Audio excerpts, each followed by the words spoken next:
Question 14 है MS Excel में worksheet किसे कहते हैं। वर्कशीट से संबंधित कार्यों को समझाइए। हमने शुरू में पढ़ा था वर्कशीट और वर्क व्यू को समझाइए।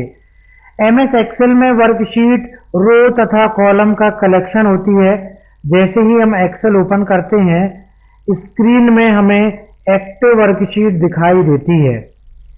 बाय डिफॉल्ट एक वर्कशीट में एक वर्कबुक में 3 वर्कशीट होती हैं। हम एक वर्कशीट में एक वर्कबुक में, है ना, नोट्स में सुधार लीजिएगा क्या है यहाँ पर, एक वर्कबुक में 3 वर्कशीट होती हैं और एक वर्कबुक में हम 3 से अधिक वर्कशीट को भी ऐड कर सकते हैं। आवश्यकता पड़ने पर 1 से अधिक वर्कशीट पर भी कार्य करना पड़ता है। सामान्यतः हम एक ही वर्कशीट पर कार्य करते हैं। वर्कशीट के साथ निम्नलिखित कार्य संभव है।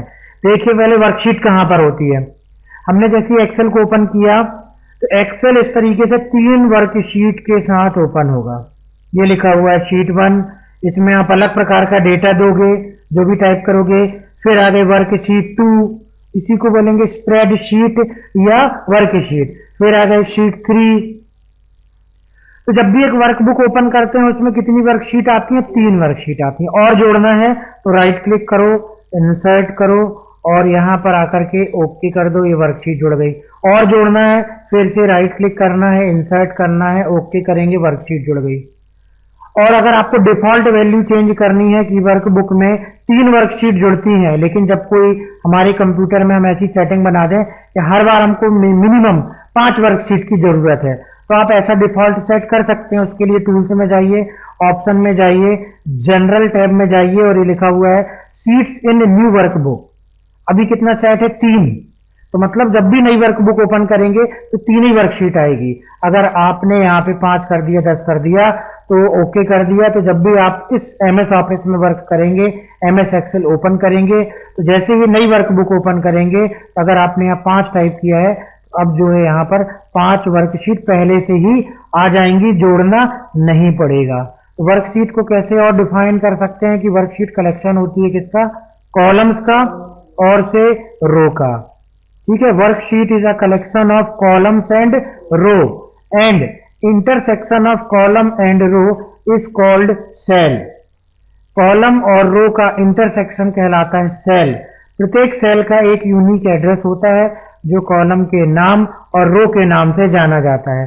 जैसे इस सेल का एड्रेस है F नंबर का कॉलम, 10 नंबर की रो, F10 इसको हम बोलेंगे।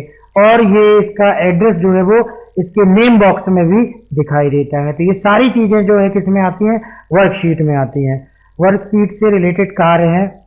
सबसे पहला है किसी वर्कशीट को सक्रिय करना। तो सक्रिय करने का अर्थ क्या हुआ? अभी हम कौन सी वर्कशीट में कार्य कर रहे हैं? शीट नंबर 4 में। हमने इसमें टाइपिंग किया, डेटा भरा, प्रिंट निकाला, जो भी कुछ करना हुआ करा। अब हमको जाना है शीट 1 में। तो जैसे ही हम शीट 1 में क्लिक करेंगे तो अभी हमारी कौन सी वर्कशीट एक्टिव हो गई? शीट 1 एक्टिव हो गई। तो जिस भी वर्कशीट को आप सिलेक्ट करते हो वो एक्टिव वर्कशीट कहलाती है। अभी शीट 3 हमारी एक्टिव वर्कशीट हो गई। अभी शीट 5 हमारी एक्टिव वर्कशीट हो गई। तो जिस भी वर्कशीट में कार्य करना है उसको हम क्लिक करेंगे और वो वर्कशीट हमारी एक्टिव वर्कशीट हो जाएगी। इसको बोलते हैं एक्टिव वर्कशीट। किसी वर्कशीट का नाम बदलना। देखिए नाम बदलते हैं। मान लीजिए हमने यहाँ पर डीसीए के स्टूडेंट्स का रिकॉर्ड रखा हुआ है, इसका नाम बदलना है। इस पर राइट क्लिक करेंगे और ये आ गया रीनेम।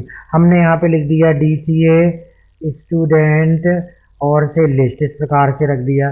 शीट 2 का नाम बदलना है तो ये देखिए इसका नाम बदल चुका है रीनेम करने पर। इसमें भी राइट क्लिक करके रीनेम करो या तो यहाँ फॉर्मेट में जाकर के शीट में जाकर के, और ये दिया गया है रीनेम। ये इसको सिलेक्ट कर लेगा और अब जाकर के आप जो भी टाइप करेंगे तो उसका नाम वर्कशीट का वैसा हो जाएगा। तो ये क्या था? वर्कशीट का नाम बदलना, वर्कशीट को रीनेम करना, किसी वर्कशीट को छिपाना या वर्कशीट को हाइड करना।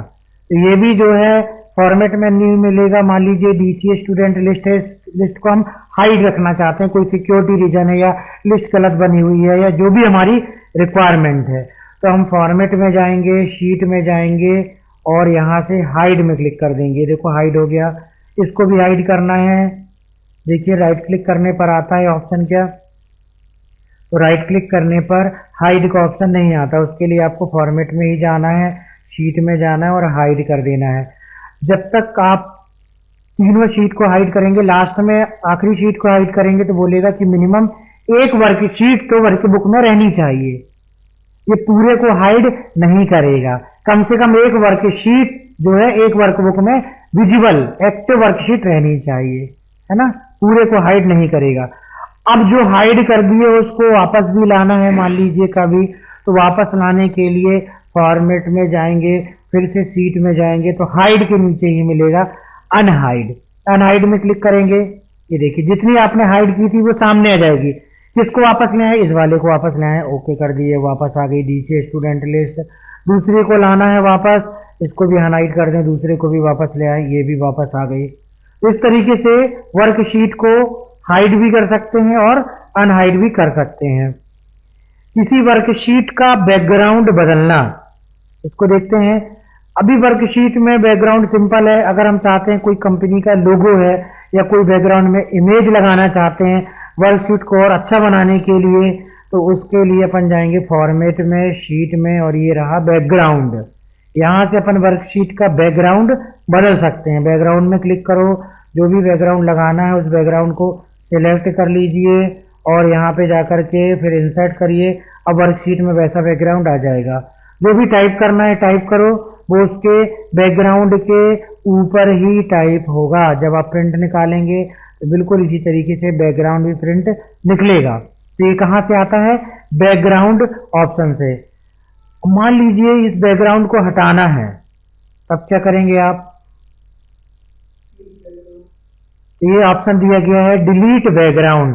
जैसे डिलीट बैकग्राउंड में क्लिक करेंगे तो उसी के नीचे पहले बैकग्राउंड लगाने का था, अब डिलीट करने के लिए है ना। ये बैकग्राउंड क्या होगा हमारा, डिलीट हो जाएगा। फिर क्या दिया गया है, वर्कबुक में किसी वर्कशीट को हटाना, डिलीट करना है अपन को वर्कशीट को। तो वर्कशीट को डिलीट करने का एक सिंपल तरीका, शीट 4 को डिलीट करना है, राइट क्लिक करेंगे और ये डिलीट कर देंगे, डिलीट हो गई। या फॉर्मेट में जाएंगे, शीट में जाएंगे, शीट में दिया है डिलीट का, नहीं दिया। इसके लिए आपको जाना पड़ेगा मेन्यू में, अगर जाना है तो एडिट में, एडिट में जाइए और ये लिखा हुआ है डिलीट शीट, ये शीट 5 डिलीट हो गई। शीट 3 को भी डिलीट करना है, एडिट मेन्यू में गए, डिलीट शीट, इसको भी डिलीट कर दिए। राइट क्लिक करके भी डिलीट कर सकते हैं, है ना। आखिरी में जब डिलीट करते आएंगे तो ये बोलेगा कि आखिरी में कम से कम एक एक्टिव वर्कशीट होनी चाहिए, आप सभी वर्कशीट को डिलीट नहीं कर सकते हैं। तो वर्कशीट में कार्य करने से रिलेटेड हमने देखा कि किस तरीके से वर्कशीट को डिलीट करेंगे। फिर दिया गया है वर्कबुक में नई वर्कशीट इंसर्ट करना। इंसर्ट करने के लिए right click, insert, okay, worksheet add हो गई, है ना। Right click, insert, okay, worksheet insert हो गई। या तो इंसर्ट और डायरेक्ट वर्कशीट में क्लिक कर दे, यहाँ पर ये वर्कशीट इंसर्ट हो गई। इंसर्ट वर्कशीट में क्लिक किया, वर्कशीट इंसर्ट हो गई। तो इस प्रकार से वर्कशीट को भी इंसर्ट कर सकते हैं। किसी वर्कशीट को मूव करना, वर्कशीट को आप मूव करना चाहते हैं तो उसके लिए एक सिंपल तरीका है। देखिए वर्कशीट को मूव करने के लिए शीट 9 को सबसे आगे लाना है, क्लिक करिए लेफ्ट क्लिक माउस से और इसको ड्रैग करते हुए आगे लाके छोड़ दिए। तो ये क्या हो गया, ये वर्कशीट जो है सबसे आगे आ गई। सबसे बीच में कहीं लेके जाना है पीजीडीसी स्टूडेंट लिस्ट के पहले, तो यहाँ लाके छोड़ देंगे, ये भी मूव हो जाएगी। यहाँ लाके छोड़ोगे, यहाँ पे ये आ गई। तो ये तो आसान तरीका हुआ, क्लिक करके ड्रैग करो, उसको मूव कर दो। दूसरा तरीका राइट क्लिक करो और लिखा है मूव और कॉपी, कहां पर मूव करना चाहते हो। किसी वर्कबुक में है, इसका नाम है, दूसरी वर्कबुक में भी ला सकते हैं। कहीं कोई दूसरी वर्कबुक है, न्यू बुक, उसमें भी ला सकते हो आप। अभी हम इसी वर्कबुक में लाते हैं। बिफोर शीट कौन सी सिलेक्ट है, पीजीडीसी स्टूडेंट लिस्ट सिलेक्ट है, उसको हम लाना चाहते हैं डीसी स्टूडेंट के पहले, या हम लाना चाहते हैं 7 नंबर शीट के पहले। तो जिस भी सीट के पहले लाना चाहते हो उसको सिलेक्ट कर लेना है। और अगर उसकी नई कॉपी बनाना है, एक हो गया मूव बस करना है, तो ये यहां से उठ करके उसके आगे आ जाएगा जो आपने सिलेक्ट किया हुआ है। या एक हो गया कि उसकी कॉपी सहित बनाना है, मतलब उसकी कॉपी भी बनाना है। मान लीजिए हमने सेलेक्ट कर लिया क्रिएट अ कॉपी, तो पीजीडीसीए स्टूडेंट लिस्ट किसके पहले आने वाला है, शीट 8 के पहले आने वाला है और इसकी एक नई कॉपी बनने वाली है। ओके करेंगे। अब आप देखेंगे कि ये भी यहाँ भी है, उसकी एक नई कॉपी भी बन गई और शीट 8 के आगे भी आ गया। तो इसको बोलते हैं वर्कशीट को मूव करना या वर्कशीट को कॉपी करना। तो वर्कशीट से रिलेटेड ये कार्य आते हैं परीक्षा में कि वर्कशीट में कौन कौन से कार्य कर सकते हैं। वर्कशीट को एक्टिव कर सकते हो, वर्कशीट को रीनेम कर सकते हो, वर्कशीट को हाइड कर सकते हैं, वर्कशीट का बैकग्राउंड बदल सकते हैं, वर्कशीट को डिलीट कर सकते हैं, वर्कशीट में वर्कबुक में नई वर्कशीट जोड़ सकते हैं, वर्कशीट को मूव कर सकते हैं। तो इतने सारे कार्य हम वर्कशीट से रिलेटेड कर सकते हैं।